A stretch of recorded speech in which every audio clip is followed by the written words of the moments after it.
Assalamu alaikum. Today I'm going to talk about one of the most important events of World War II, D-Day, which took place on June 6, 1944. It marks the day when Allied forces launched the largest amphibious invasion in history.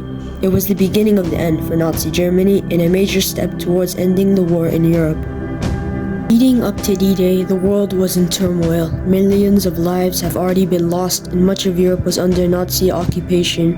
Cities had been bombed, families were separated, and the threat of Hitler's domination was large. The United States, Britain, and the Soviet Union, known as the major Allied powers, realized they had to take bold and coordinated action to stop Germany's expansion and bring the war to an end. One key goal was to liberate France, which had been under German control since 1940. Meanwhile, Germany was strengthening its defenses along the western coast of Europe, a series of fortifications known as the Atlantic Wall. Hitler knew that an Allied invasion was coming, he just didn't know when or where. This uncertainty gave the Allies an opportunity. With careful planning, strong leadership, and international cooperation, they began preparing for a large-scale operation that could change the tide of the war. That operation would become known as D-Day. By the year 1944, World War II had already been going on for almost 5 years. Germany under Adolf Hitler had taken control of much of Europe, the Soviet Union was fighting Germany on the Eastern Front, and the United States had joined the war after the attack on Pearl Harbor in 1941.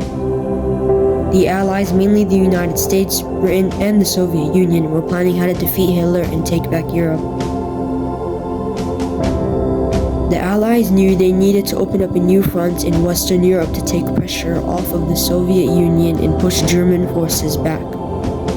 So they came up with a plan called Operation Overlord. This plan was about invading northern France by crossing the English Channel from Great Britain. The invasion would focus on a stretch of coastline in Normandy, a region in northern France. The Germans were, of course, expecting an invasion, but they thought it would happen at Pas-de-Calais, which was the shortest distance across the English Channel.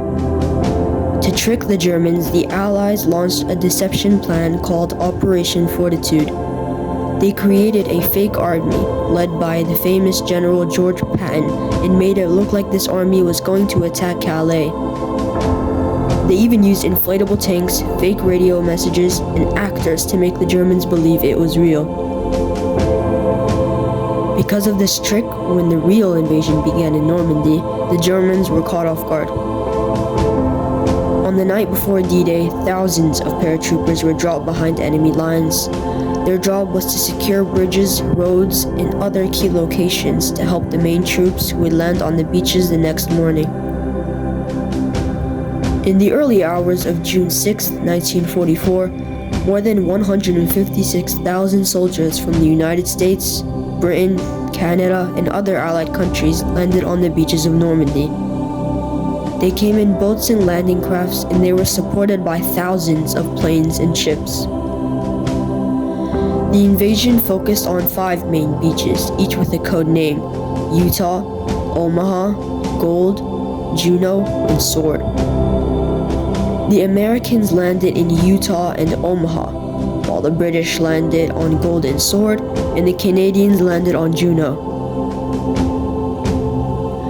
Out of all of the beaches, Omaha Beach was the most heavily defended. American soldiers faced strong German resistance there. Many of them were shot as soon as the doors of their landing crafts opened. Some units lost all of their men in just the first few minutes. Despite the heavy losses, the Allied forces pushed forward, and by the end of the day, they had gained a foothold in Normandy, one of their first footholds in over 4 years. D-Day was a success. However, fighting didn't stop there. After D-Day, the Allies still continued to fight in Normandy for weeks. The goal was to break out of the beach areas and move deeper into France. The Germans resisted strongly, however, the Allies still made progress. One of the most famous moments of World War II came in August 1944, when Paris was finally liberated from German control. D-Day had made that possible. After D-Day, the Allies began to take that control back. It gave the Allies the chance to push into France, then into Belgium, and eventually into Germany. Less than a year later, in May 1945, Nazi Germany had surrendered. Operation Overlord was a great success, but there's still a cost that we have to remember. Thousands of soldiers died on D-Day alone, around 4,400 Allied troops. Many more were wounded or went missing. However, D-Day didn't end World War II by itself, but it was the beginning of the end. After the invasion, Allied forces were able to push through France, liberate even more countries, and eventually reach Germany. Less than a year later, in May 1945, Germany surrendered, and the war in Europe was over.